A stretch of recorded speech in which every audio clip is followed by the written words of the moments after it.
Bonjour à tous et merci de suivre le 12h30 sur RTI2.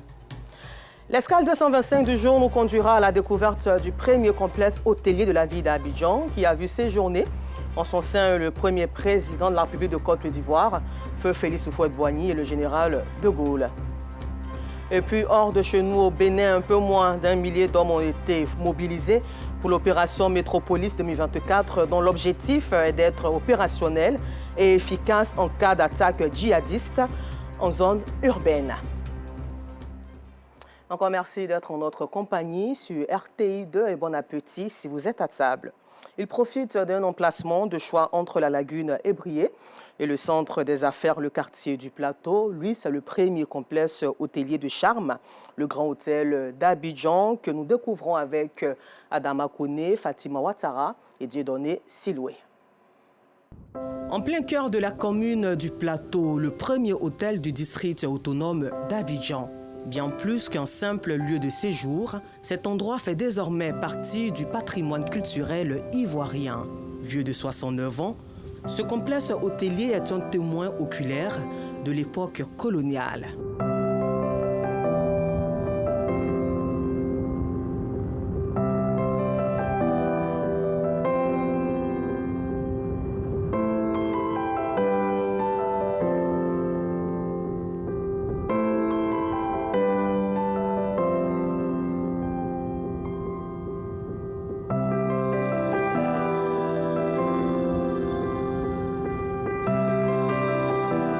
C'est un des premiers hôtels qui a été construit en 1956. On a une clientèle, comme nous sommes situés donc au cœur du plateau, donc le quartier des affaires. On a une clientèle qui est là pour travailler et qui vient, travaille et qui passe des séjours pendant leurs affaires. Les bâtisses de l'époque coloniale et des salles assez colorées font tous le charme de ce complexe hôtelier. À cela s'ajoutent des pièces bien structurées pour le repos de sa clientèle.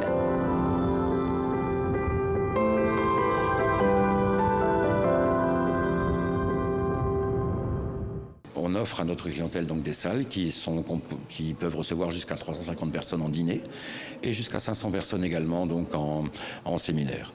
Il est bien évident que pour notre clientèle c'est un atout majeur dans la mesure où on se situe donc dans le centre des affaires, au plateau, et que par conséquent ils sont à pied d'œuvre pour aller travailler et faire leurs affaires. Quand je suis arrivée, il y avait déjà eu la rénovation, oui, mais sinon on sent partout, en bas surtout, on sent partout que c'est un hôtel qui date et qui est très très bien entretenu en tout cas. Avec des designs agréables à la vue, ce complexe hôtelier, premier de la ville d'Abidjan, reste attaché à la culture ivoirienne sur tous les plans.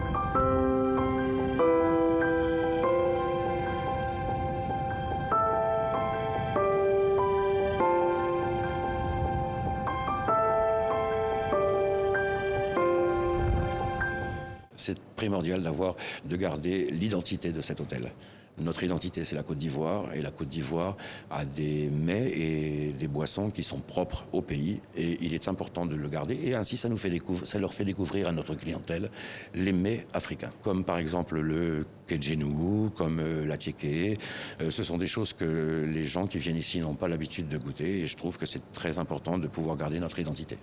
Les jus, bissap, djem-djem, papaye, goyave, tous ces jus sont à disposition chez nous. L'expression vivre ensemble dans les différentes ethnies de la Côte d'Ivoire pour magnifier la paix et la cohésion sociale est aussi le secret des agents de ce premier complexe hôtelier de la ville d'Abidjan.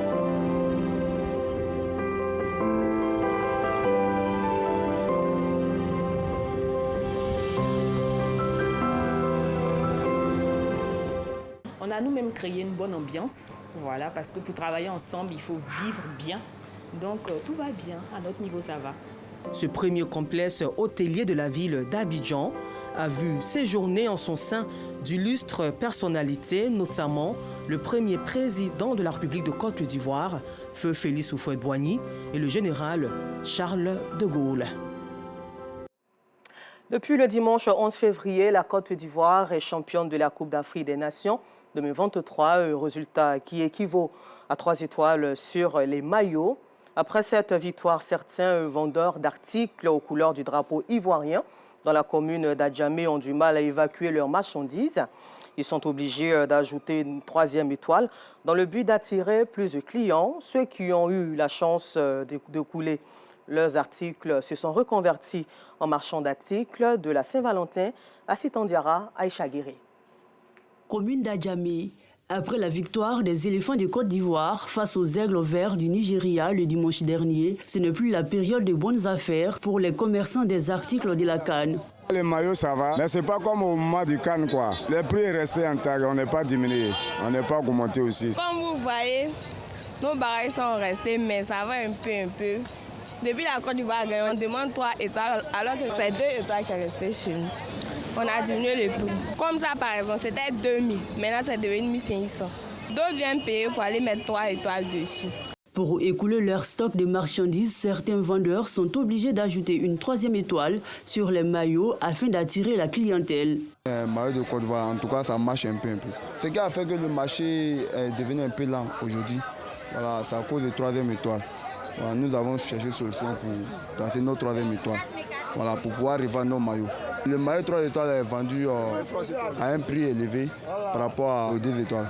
Dans ce marché, les plus chanceux qui ont pu évacuer leurs marchandises aux couleurs du drapeau ivoirien se sont reconvertis en marchands des articles de Saint-Valentin.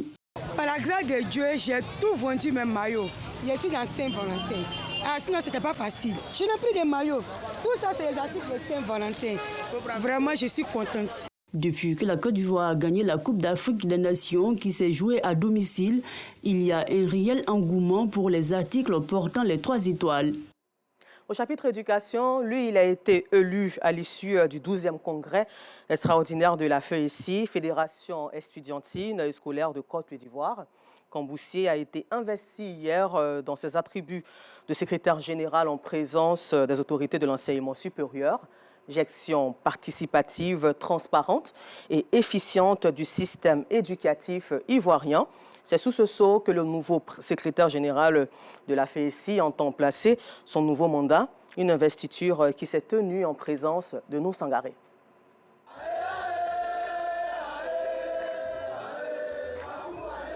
Ambiance festive à l'université Félix Houphouët-Boigny de Cocody.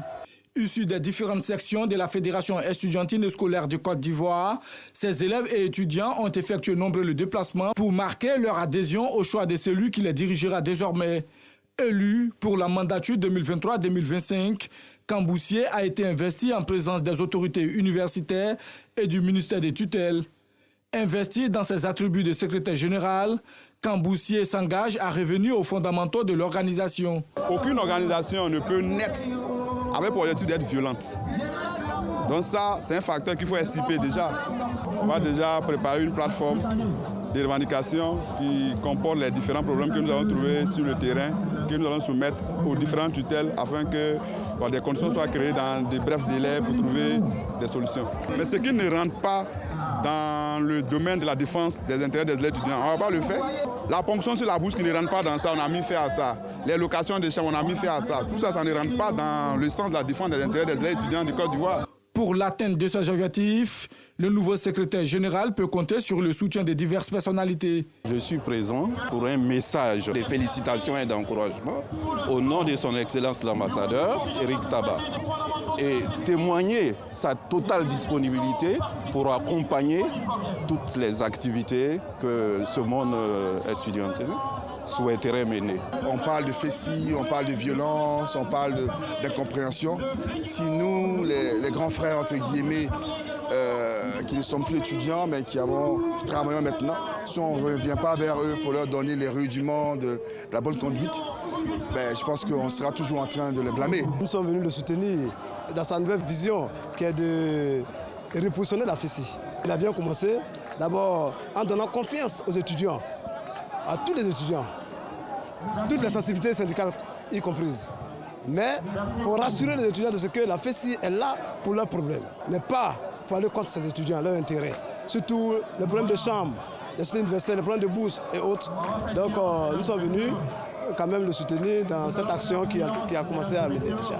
Par cette investiture, Camboussier devient le 12e secrétaire général de la Fédération estudiantine et scolaire de Côte d'Ivoire, FESI. Et pour la cohésion sociale et la paix, l'association L'Union des femmes de la cité Sogefia de la commune de Cocody a procédé ce samedi 17 février à l'investiture de sa présidente. Cette association non gouvernementale vise à raffermir les liens de solidarité et de fraternité entre les femmes de la cité, mais également à les unir pour l'amélioration de leurs conditions de vie. Aïcha Guiri et Assitan Diarra étaient témoins de cet événement. Cité Sogefia, c'est ici qu'a eu lieu la cérémonie d'investiture de la présidente de l'association L'Union des femmes de la cité Sogefia. Objectif, unir toutes les femmes de la cité en une seule personne. Le choix des membres s'est porté sur Aka Emma Mokoa en tant que présidente. Elle exprime sa gratitude à ses collaboratrices pour leur amour envers sa personne. J'ai un travail à faire pour réunir toutes les femmes, pour qu'on soit ensemble. Ensemble, travailler ensemble pour qu'on puisse aller en avant.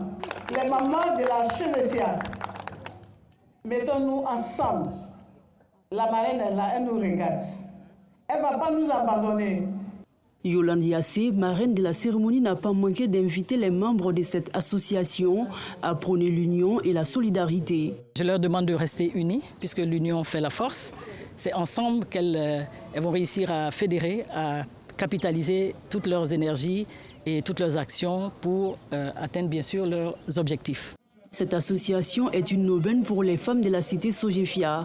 Elle leur permettra de mettre en place des projets de développement pour l'amélioration de leurs conditions de vie. C'est vraiment une joie parce que nous avons besoin de cette union-là dans le quartier. Et nous avons besoin que les femmes soient unies pour l'environnement, la propreté, l'entretien, l'encadrement de nos enfants. On avait besoin de cette union-là. Pour aider les femmes et les jeunes, c'est plus avantageux pour eux de se retrouver en groupe. En groupe, on est plus fort. En groupe, on a une voix qui porte.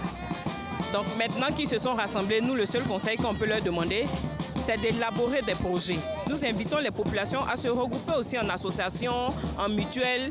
C'est plus facile quand c'est comme ça d'aider. C'est avec beaucoup d'émotion et plaisir que les femmes de la cité Sogefia se sont retrouvées ce jour pour présenter leur nouvelle dirigeante à l'ensemble de la communauté de la dite cité. Et dans la cité balnéaire de Grand Bassam, l'ONG La Page des enfants et adolescents, créée en 2020, vise un fondement culturel solide chez les enfants de 5 à 18 ans. Pour ce faire, cette organisation non gouvernementale a profité des temps libres, surtout pendant la période de la Coupe d'Afrique des Nations, pour aller à la recherche d'un autre savoir, autre que ceux dans les ouvrages scolaires, un savoir qui a trait aux choses et valeurs culturelles. L'ONG a rendu visite au chef du village d'Azureti, Théodore Zouzou, à Assitan Diarra. Domicile de Nanon Bougnan 5, chef du village balnéaire d'Azureti dans la commune des Grands Bassam. Des visiteurs particuliers venus de la Page des enfants et adolescents, une ONG qui œuvre à donner et améliorer la connaissance des valeurs traditionnelles et culturelles chez les tout-petits de 5 à 18 ans. Les jours des matchs de la sélection nationale pendant la Coupe d'Afrique 2023, jour de repos de ces écoliers et élèves, sont mis à profit pour les instruire sur un site, un peuple ou une valeur traditionnelle. J'ai initié ce projet pour vraiment aider les parents dans leurs tâches, pour faciliter l'éducation et apprendre aux enfants à aimer la Côte d'Ivoire. Des questions sont posées au chef Nanon Bougnan 5. Leur lanterne est éclairée par le porte-parole du chef ou par le chef lui-même s'il le faut. Un exercice qui acquiert l'adhésion des enfants. J'ai aimé, j'ai connu plein de choses. J'ai appris qu'est-ce que veut dire Azureti. Azur qui veut dire l'eau, Ti qui veut dire la tête. Azureti veut dire fin de l'eau. Je suis très contente d'avoir rencontré le chef et j'ai découvert que les Indima avaient plusieurs nourritures de base. On a le riz, le foutou. Il y a plusieurs peuples Indima. Cette rencontre a été également meublée par une animation assurée par les tout-petits et leurs parents sur la plage du village. Et puis nous vous le disions en titre au Bénin, c'est la fin du tout premier exercice militaire de contre-terrorisme en zone urbaine depuis 2021 où les premières attaques terroristes ont commencé dans le nord.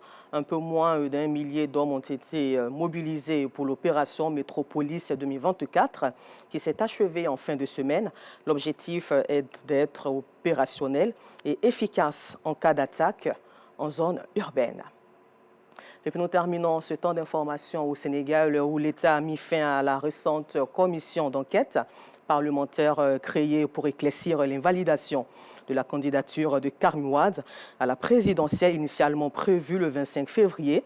Dans un communiqué, la commission souligne qu'une information judiciaire a été ouverte, ce qui met automatiquement fin à sa mission selon le règlement de l'Assemblée nationale. Le débat autour de cette commission est l'un des points de départ du report de l'élection qui agite le pays depuis 2 semaines. Voilà, c'est tout pour aujourd'hui. Encore merci à vous de nous avoir suivis et bonne suite de programme sur RTI2.